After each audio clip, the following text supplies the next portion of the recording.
Well, Richard Johnson is a lecturer in US politics at Queen Mary University of London. He joins me live from Oxford, England. Thank you so much for your time. Let's talk about Wednesday night, because it felt like a lot of the focus really was on Tim Walz, and this was his moment to shine. This was who we really found out, who he was, and it was, in many respects, his pep talk to America. I think what we learned is that he is this kind of everyman, a former high school teacher, a former football coach. But what did you make of his performance, and what did it say about his capacity for serious politics? Well, Tim Walz was not a well-known figure before Kamala Harris chose him as her VP nominee. And that's in contrast to even, say, when Kamala Harris was chosen by Joe Biden, because Harris had ran for the Democratic nomination in 2019, which really elevated her national profile.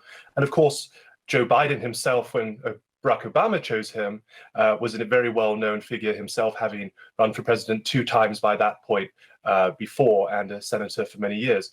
Walz, of course, was a congressman and a governor, but was not someone who really broke through in the national consciousness. So this was his opportunity to explain who he was, to explain his values, and as you said, really to emphasize that he's coming from the Great Plains, the Upper Midwest, that he has this kind of blue-collar appeal, that he was a high school social studies teacher, a coach.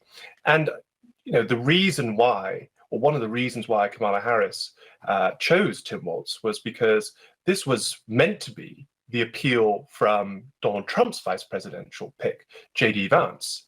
But Vance, senator from Ohio, has a more complicated story. Yes, he grew up in poverty, but then he went to Yale Law School, worked in finance with some very, very wealthy people.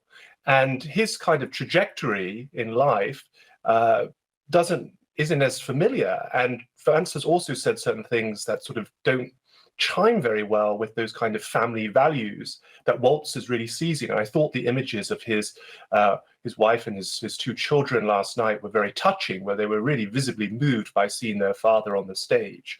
So I think she's done a wonderful job in choosing him to put that contrast against J.D. Vance and to go squarely for those Midwestern voters who will prove so pivotal in the election. Yeah, and Walz is more complex than you think. I mean, we saw him talk last night about his family struggle with infertility. It's something he's already kind of been open about. But we also heard him discuss gun control. And I think what, many people perhaps didn't realize is that Walz is a gun owner and was one time a fully endorsed member of the NRA. How unusual and valuable is that aspect of Walz when it comes to campaigning for the Democrats? These days, it's become fairly unusual for a Democratic politician. You have to think of the congressional district that Walz represented. He was elected in 2006 in a big Democratic wave year, winning southern Minnesota, a geographically large, rural district.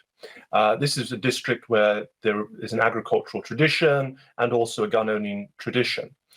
There aren't that many Democrats who represent districts like that in Congress today, far fewer than there used to be a generation or 2 ago. And indeed, Walz's district has gone back to the Republicans.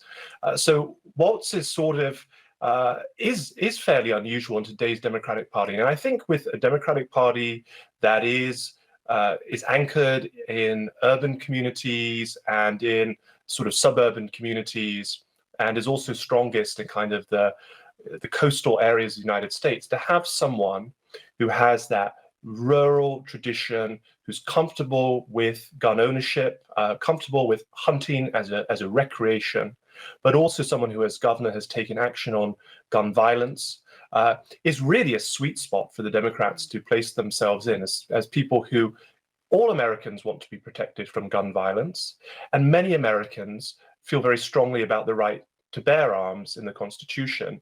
And I think Tim Walz is someone who's credible speaking to that group of voters.